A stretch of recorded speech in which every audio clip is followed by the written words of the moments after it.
Welcome back to another video, and today with the Asus ROG Zephyrus M16 2023.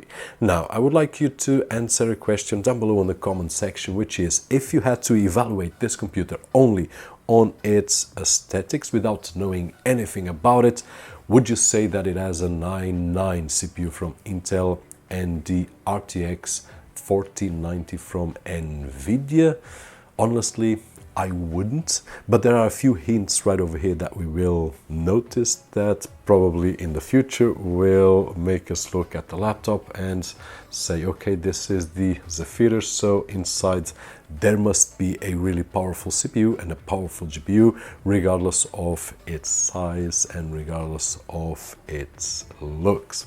It has Windows 11, if you still haven't activated your Windows 10 or 11, don't forget to check out Keys Fans, where we will find budget official OEM keys at an affordable price, a platform that we have been using for the past few months with great results. Link down below with the coupon code that you will get an extra discount. The 2022 model was already a really high-end laptop, one of the best in its class, and the 2023 version came to update several aspects, including the new generation 13 CPU from Intel and also the latest GPUs from NVIDIA RTX 4000 series. In this particular model, we are talking about the 4090. In terms of aesthetics, there isn't much of a difference, but if we look at the screen, there is a huge difference. This is the ROG Nebula HDR panel, 16 inches at 240 Hz, which is superior to the previous 165 Hz from the previous model.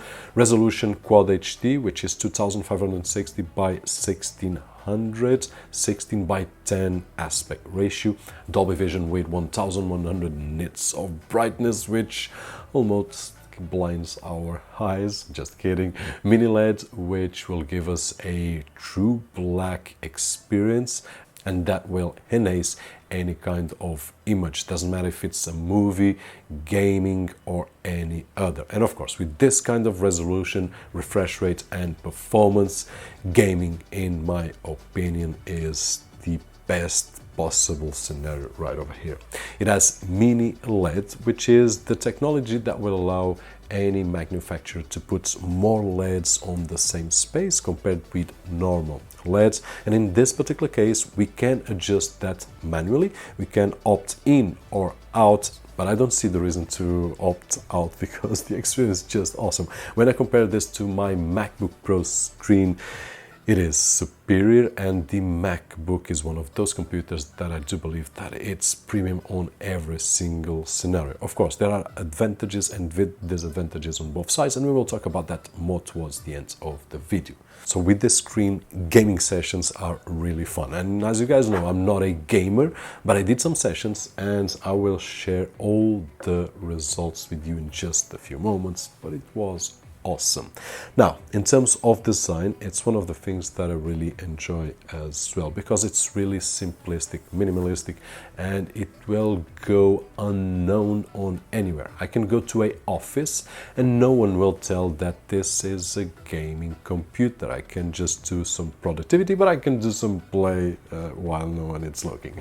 I'm just kidding. Now, in terms of the construction, it's made of aluminium and magnesium with a really high build quality, and it weighs 2.1 kilograms and 19.9 of thickness. The only thing that will reveal, actually one of the things that will reveal that this is a gaming laptop, is the backlit panel with the animatrix, which at this moment is showing the virtual pet. We will talk about it in just a few moments, and this will give us an hint, okay, this is not a normal laptop. But other than that, it's not easy to tell that this is a gaming laptop. Now, regarding the animatrix that you just saw with the virtual pet, if we want, we can turn off, we can turn it on, and we can use it a lot of multimedia. There are several pre-made animations that we can use, or we can download more. We can also use text. We can make it reactive to audio, which is really, really cool. And we can also use it with the system notifications like battery levels,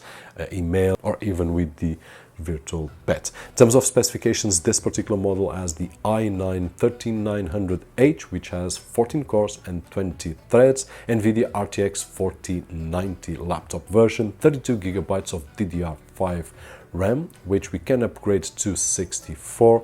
It comes with a 2 terabyte PCIe 4.0 with great speeds and the possibility to place in a second SSD, and it has Windows 11. So we have basically right over here what we could achieve a few years ago on desktop level. We will be able to play games at high resolution with everything on maximum, game stream, record our screen with the webcam and so on and so forth without any issues whatsoever. Now, one of the curious things as well is that for such a performance there has to be a really good cooling solution, and Asus has made the 3-fan technology, which will allow not only to cool down but to try to keep silent on every single scenario. Now, at this moment we are basically on idle and the fans are really low. So if we are doing some productivity tasks like Word, Excel, no issues whatsoever, we will not hear the fans at all. Nonetheless, when we start our gaming sessions, we will hear the fans definitely, and all my sessions were without using headphones. Headphones, of course, will give us a lot more immersive experience. Now, looking at this part, we will have another situation that will give us an hint that it's a gaming laptop. But let's talk a little bit about the trackpad. It has a really nice area. It is a precision glass trackpad, which is really soft and precise. It's really nice to use. We also have a full-size keyboard right over here, which has a low-profile keyboard, which is targeted at gaming, but really comfortable for productivity tasks like typing on Word, Excel, and so on and so forth. Really comfortable, and probably the best keyboard that I've used on a laptop, and I'm always comparing with my Apple laptops, MacBook Pro 14 inches, 16 inches, and so on and so forth. Now, it is a normal keyboard, as we can see. No one will say that it's a gaming laptop, but if we want, we can light it up.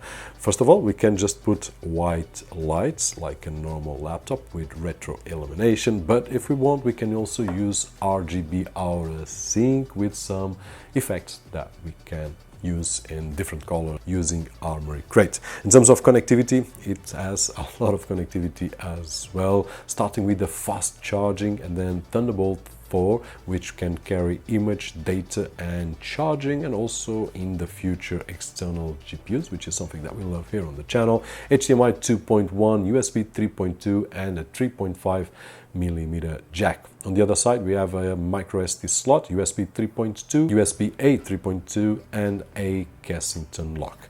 We also have a superior webcam from the previous generation. It is a 1080 webcam, which will be great for our gaming sessions and streaming, but also to log in Windows Hello. And we also have a microphone with noise cancelling and 6 speakers with Dolby Atmos and high resolution audio. Software wise, Armoury Crate is the one that we know from all the other components that we have been using from Asus, which will help us to manage and monitor all the parameters of the laptop.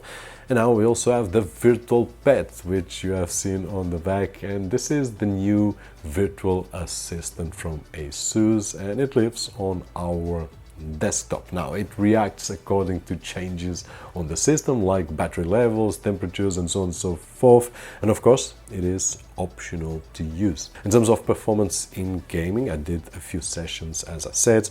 Battlefield 2042, which is one of my favorites in ultra graphics, Quad HD 2560 by 1440, although the computer is able to play at 2560 1600.